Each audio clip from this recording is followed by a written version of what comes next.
Hey, Chris Lipe here with Spencer Sotelo. We have a singing and screaming course We do. that we've put out together. You can click the link below to join the waiting list and be notified as soon as it's available. Die! Die! Die! Die! Die! Die! Die! Sotelo, die! We're talking about vocal recovery and vocal care.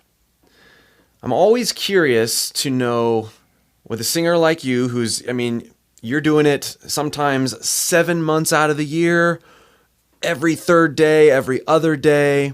Yeah, whether it's recording or live and back and forth and everything in between. What do you do to keep your voice healthy, other than good singing technique? This is going to sound a lot more simple than you probably expect it would. You know, I don't have any super crazy tonics or anything that are like my special concoctions or anything like that. A lot of it just comes down to rest, lots of water, keeping hydrated, and listening to your voice, how it feels, and making sure you're warming up properly. Those 3 or 4 things in tandem with each other is really all I've done over the years. It doesn't seem like it could be that simple because you've never had a major vocal injury, and the type of stuff you sing is, it's so incredibly demanding and intense. Very demanding, yes. How have you skirted what a lot of other people have seemed to struggle with?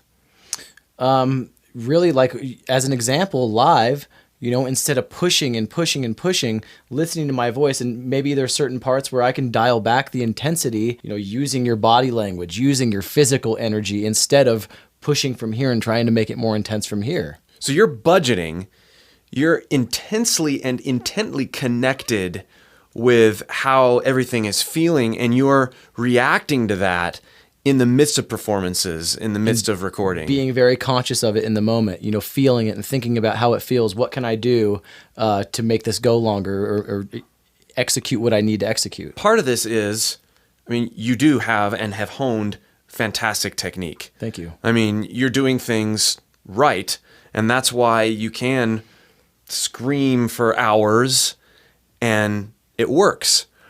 So many, there's a huge crowd out there that's like, oh, you couldn't possibly be aggressive on your voice and scream and yell and do that for hours and hours.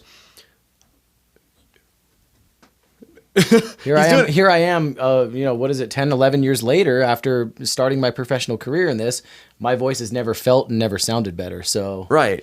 So if you do it right, with the right level of introspection, with the right techniques, with the right mindfulness, he's living proof and continues to be living proof. You weren't always that way, though. Talk about when, in the early days of Periphery, you hadn't figured some things out. What was that like? Man, we were only playing 25 to 30-minute sets back then, opening for bigger bands. Nobody knew who we were. And I would lose my voice after 15 minutes because I just didn't know what I was doing. I was pushing too hard. I was tensing up. Everything about this up here felt tense. And over the years of just trial and error and going back and forth, and now here I am. And, maybe I'll lose my voice if I get sick or something on tour, but it's never because of technique anymore. So vocal technique and approach is the most important when it comes to not getting yourself into a mess, right, with your voice. Bad situation, yeah. How do you recover when you are in a place where you have overdone it? Do you have any rituals? Do you have any secret things that, do you only talk in vocal fry for 3 days or, No, absolutely no. That's just not a realistic thing to do. Right. Really just making sure you're getting enough rest. When your voice is worn out, do proper cool downs. Don't talk for an hour or two after a strenuous show. But you have to be mindful of living life and being, having a normal life as well. You can't just throw everything else out the door because, my voice feels a little bit weak. What about overall vocal care? What are some of the lifestyle choices you've made to make sure that your voice is well cared for? And this is obviously a whole body sort of thing. Yeah, like I like apple cider vinegar. I like a little bit of apple cider vinegar and fresh squeezed lime juice in it in the morning. It always clears out kind of that film of mucus you have when you wake up in the morning. Staying healthy, staying fit, lots of water, lots of sleep, especially on the road. If you're doing long sets and doing them multiple days in a row, I'll sleep 10 to 12 hours a night, and I will force myself to. If I wake up in the morning, I will try to go back to bed and force myself to get as much sleep as possible, because what's happening when you're sleeping? You're not talking. Right. This is healing right here. Right. Do you take drugs to be able to sleep that long? I can't ever. I mean, sometimes I'll have a little bit of weed. I don't know. That's crazy. But no, most of the time, I mean, I'm just getting You're just so beat anyway. I'm so worn out for being on the road and playing, headliner sets like that, an hour and 20 minutes every night with music that's this intense. It really takes it out of you. It's pretty easy for me to sleep that long. A big question from a lot of people is, what should I not eat certain foods, or should I, is smoking good for the voice or bad for the voice? We all know it's bad for the voice. Yeah. What about, is drinking and weed and what should I avoid? What should I do? I'll tell you this right now, just feel it out. See what's good and what's bad for you, and anything you're doing, do it in moderation. And as long as you feel healthy and your voice feels okay, it's probably okay. So you drink, you smoke.